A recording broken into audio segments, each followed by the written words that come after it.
Someone was stealing electricity from my solar grid every single night, and I had no idea who it was until I cracked the blinds at midnight. With a coffee in hand and caught the neighborhood HOA cop dragging an orange Tesla charging cable across my driveway and plugging it into my outdoor outlet like my private system was a public charging station.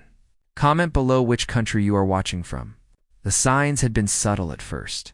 Lights flickering at odd hours. Battery bank draining faster than the usage logs could explain. Monthly bill climbing when it should have been going down. I paid for those panels. I wired that entire system myself. I knew every amp that was supposed to flow in and out, and when the numbers stopped adding up, I did not assume it was a glitch. I set up a hidden camera and waited. Sure enough, just after midnight, a shadow crossed my driveway. The HOA cop in his knockoff tactical vest that said HOA enforcement in block letters walked straight up to my outdoor outlet with a fat orange Tesla charging cable and plugged in like he owned the place. He leaned back against his car while my power flowed into his battery. Every morning my system had been showing the loss, and now I knew exactly where it had been going. I confronted him the next morning out on the street in broad daylight. I told him I had footage of him charging his Tesla off my private grid and that it was theft. He did not flinch.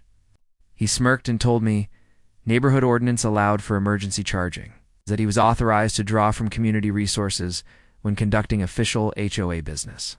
My solar array was not a community resource. It was designed, installed, wired, and paid for entirely by me.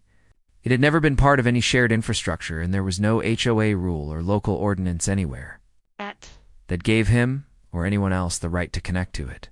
But he kept coming back, night after night, sometimes parking the Tesla just far enough down the driveway so he thought I could not see the cable, other times standing there openly like he was daring me to say something. Every morning, the system logs showed the overnight drain. I called the county energy office.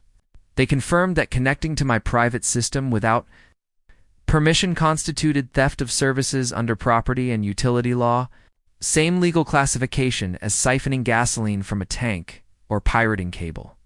That gave me everything I needed. I spent the following week documenting every visit. Time-stamped footage from the hidden camera showing him arriving after midnight, connecting to my outlet, and standing there while power transferred. Multiple nights captured clearly from multiple angles. I calculated the kilowatt hours based on the system logs and cross-referenced the timestamps with the camera footage. The documentation was complete and airtight. I contacted the sheriff's department before my next confrontation and then walked out, and told him directly that I had time-stamped footage of every visit and that deputies were already on their way. He immediately called the HOA president, Karen, who arrived within 10 minutes and told me, loudly enough for the neighbors watching, from their porches that the HOA had rights to community resources, and that included my property if the board deemed it necessary. The squad cars arrived while she was still talking. I handed the lead deputy my phone and walked him through the footage. He watched quietly, then said it looked like theft of utilities and criminal trespass since the suspect had entered my property without consent on multiple separate occasions. Karen attempted to argue that HOA authority superseded state law. The deputy told her it did not. The HOA cop was cited for theft of services and criminal trespass. Karen received an obstruction citation for interfering with the investigation. I filed a civil lawsuit for the documented power theft, calculating every kilowatt stolen over the full period. The court awarded over $50,000 in damages. Karen was removed from the HOA board by a vote of the membership. The organization was subsequently investigated and dissolved after a review of the fabricated authority claims it had been using to pressure residents for years. My solar grid went back to doing exactly what I designed it to do.